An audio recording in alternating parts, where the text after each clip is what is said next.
Hello, welcome to episode 2 of the One Podcast, where we go beyond the conference. I am Koen from the National Cybersecurity Center in the Netherlands, and I am your host for this series. Today's theme is the core of tech. This is going to be a little bit more of a technical deep dive. And with us today is Geri Revay, Principal Security Researcher at Fortinet. And you have been talking about threat from the inside, eBPF used by malware. Geri, welcome. Thank you. Can you give us a small introduction? Who are you and what do you do? Yes, thank you. I'm Geri. As you said, I'm a researcher at FortiGuard, which is the research and development part of Fortinet. I come from an offensive security background, so I used to be an ethical hacker for a long time. Now I focus on malware research and threat intelligence. That's why I look into how malware use different technologies, how things can be used from an offensive security perspective, and of course how defenders can protect and investigate these issues. So your talk at the One Conference was about eBPF, Linux kernel functionality. Can you give us a quick rundown about your talk? Yes, eBPF is the extended Berkeley Packet Filter. The Berkeley Packet Filter part doesn't really make sense anymore. It's kind of a historical thing, but it's a functionality in the kernel. For those who don't know what the Linux kernel is, or generally what the kernel is, it's basically the core of an operating system. Yeah. So when your PDF reader wants to read a file, then it will ask the kernel to read the file from the disk, because the kernel can talk to the drivers to read files from hardware, and then deliver it back to the PDF reader.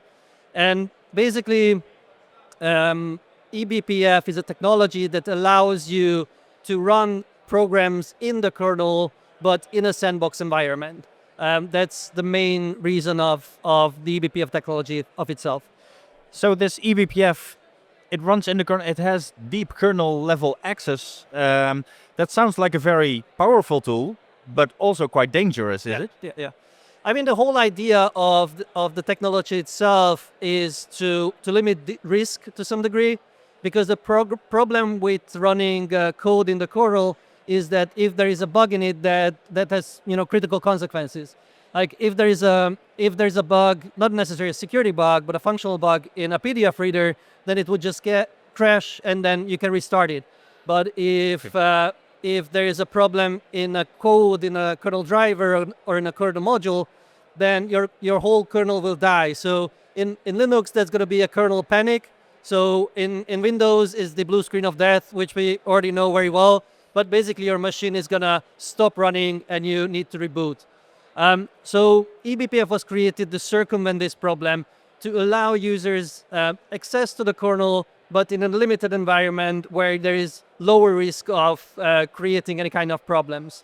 But of course, running code in the kernel is the dream of all threat actors, because Exactly, yes. Because you can do anything. You can manipulate user programs. You can manipulate things happening inside the kernel. You have access all to the hardware that is connected to the machine, so network, disks, etc. So your capabilities are basically unlimited. So it's a very clear goal for a threat actor to get access to the kernel. Yeah. Is this functionality present in all Linux distributions, or is it limited to a few? Is it maybe even used outside? Is it on Unix? It's part of the core kernel source code, so it's available to all Linux distributions. So if you install a fresh Ubuntu, it will have eBPF enabled. It will even have eBPF programs running already, because some of the tools in Ubuntu will use eBPF. So it can be turned off, but you obviously lose some functionality.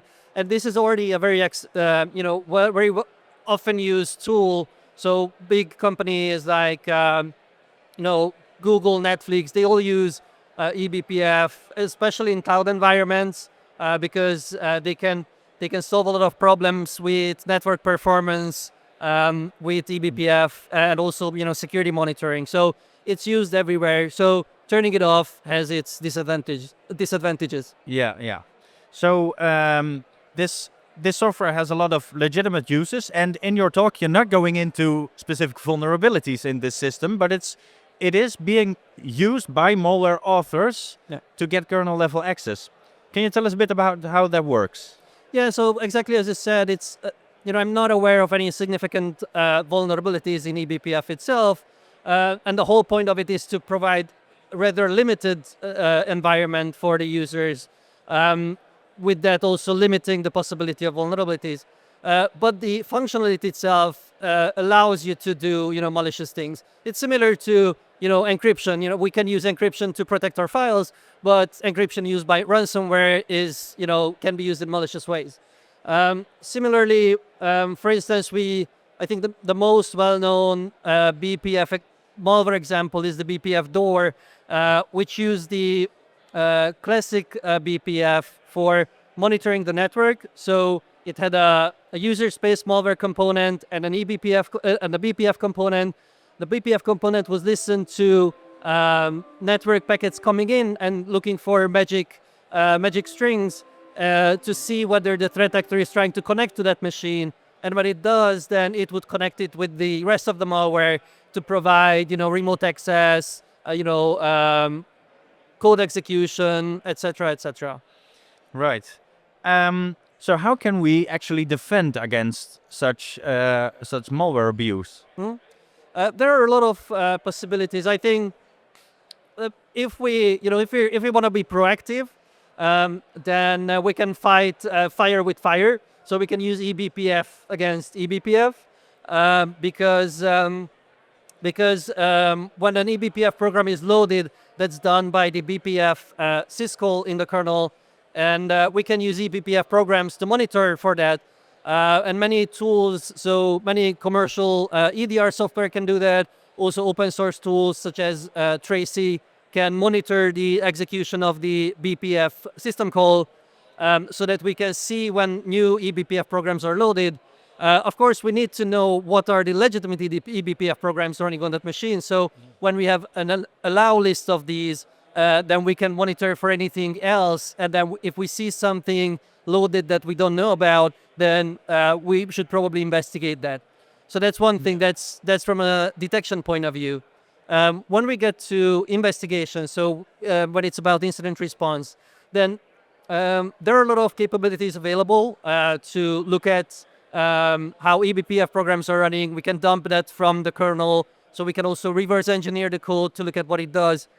But the biggest challenge is that the operating system can be lying to us. So that's the whole point of eBPF, that we can use that to lie to the user. So in the same sense, threat actors can create eBPF programs to lie to the investigators, to lie about whether eBPF programs are running, to hide files, to hide components on the system, to hide network traffic happening on the machine.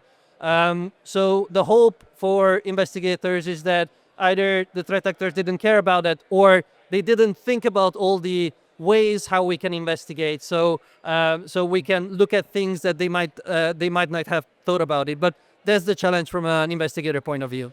Yeah, it sounds really challenging to have like two processes at kernel level competing with each other, actually. Yeah. So have you noticed in practice, do you know of any examples of Linux malware being actually this good to hide itself in the kernel, to trick other processes that nothing is going on? I mean, both BPF door that I mentioned and Symbiote, which is also a well-known BPF using a malware that uses BPF. They both use BPF to hide their activities to some degree, but they are not very sophisticated. There are a lot of proof of concept tools out there created by security researchers to show the offensive capabilities of eBPF. Now, the problem with that is that there have been malware that use these proof of concept tools as a basis for their capabilities. So that's also something that we can look into to understand these tools because they might be used in malware in the future in one way or another, because that's the easiest to take some existing tool and then basically rewrite it to our own goals. So everybody should familiarize with themselves with these tools to make sure that they understand the capabilities and how this could be used in actual malware. Yes, excellent. It does sound quite complicated to me, but I'm not your typical Linux administrator, perhaps. But is this something a regular administrator can do, or is it something you need specific training for? I think on a Linux level, to make sure that you can create your whitelist of eBPF programs running on your machine pretty easily. There are tools available that you can just list eBPF programs running, and once you understand where they are coming from and what they are doing, you can create this whitelist. And whenever you suspect that something nefarious is happening on your machine, then you should think about that this might be done by an eBPF backdoor or an eBPF rootkit, and then start looking into it. Yes, and if all else fails, you can pull the plug, of course. But that would always depend on how critical the system is it's running on, of course. Yeah, exactly. So, um, so eBPF, it stands for Extended Berkeley Packet Filter. It doesn't sound like a packet filter anymore. It may have been originally designed as that, but is this a result of a bit of a function creep where just functionality keeps expanding and now we have something so powerful but also quite dangerous?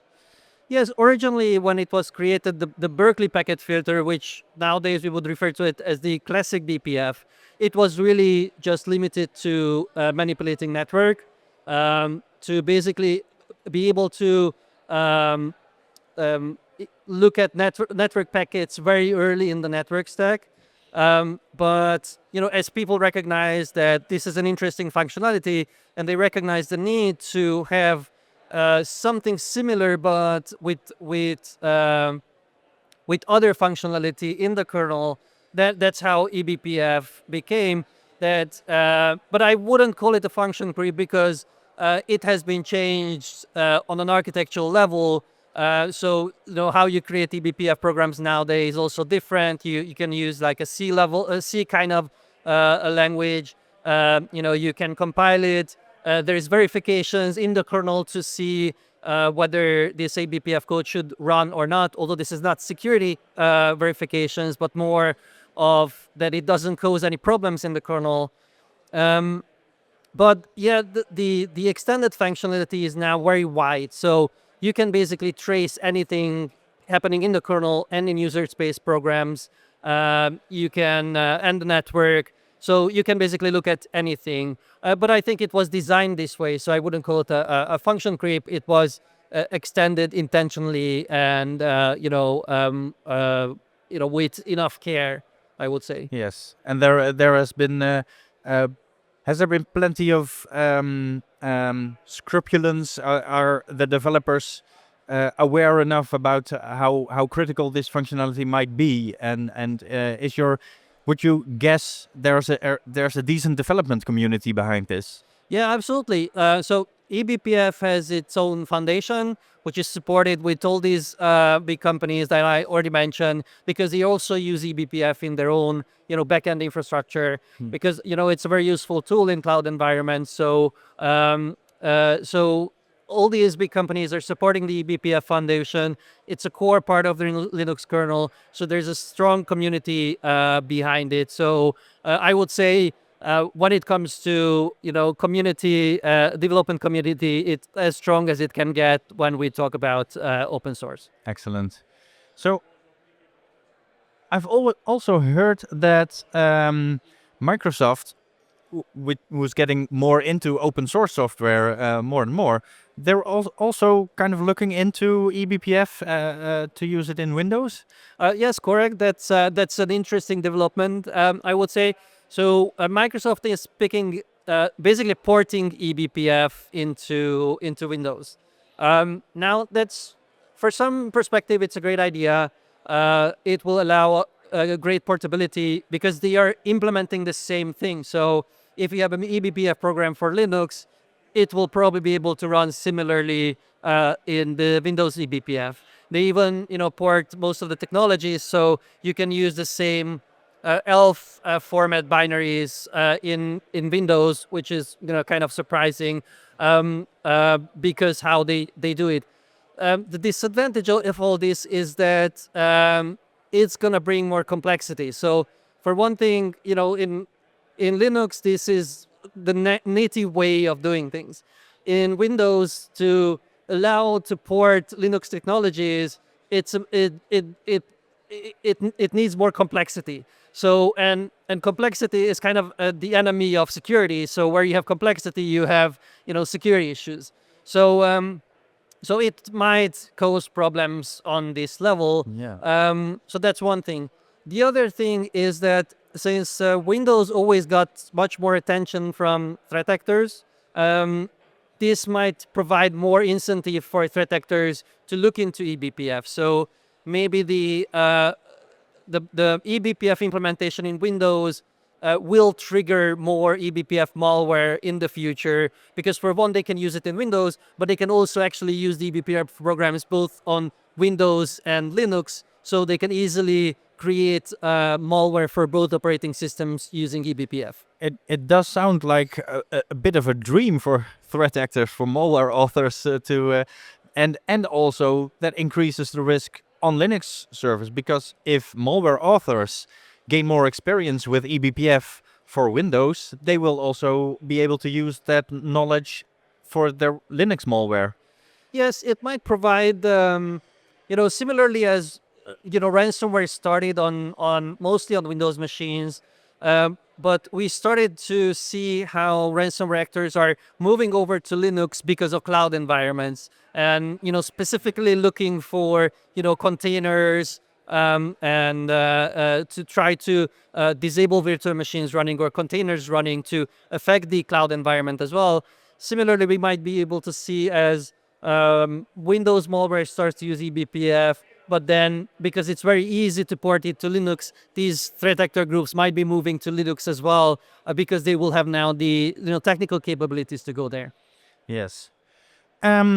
As we need to wrap up this episode, what are the final key insights you would like to give to our audience? I think my main goal with this presentation was to help defenders getting ready for eBPF malware.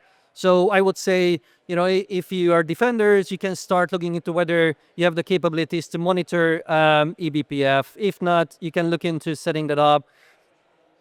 If you are in an incident response team, then I would definitely recommend to look into this technology in advance, because it's not something that I would recommend to start researching in the middle of an incident response, because it's a rather complex technology.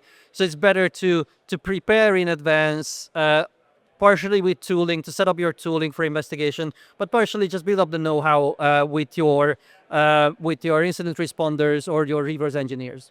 It always starts with awareness, of course, and having the tools and perhaps the playbooks ready to know what to do in case of an incident. Exactly, yeah. Okay. Thank you so much, Geri Revay, for this conversation and this deep dive into the Linux kernel. So, if you are curious about the presentation Geri gave at the One Conference, a summary of his session and the slides will be available on our website, one-conference.nl. Next week, we are going to dive into the power of partnerships with Liske from the National Police and their efforts to stop DDoS booter websites. And you can listen to the One podcast on any platform of your choice. And please follow the One Conference on LinkedIn. We will see you next week.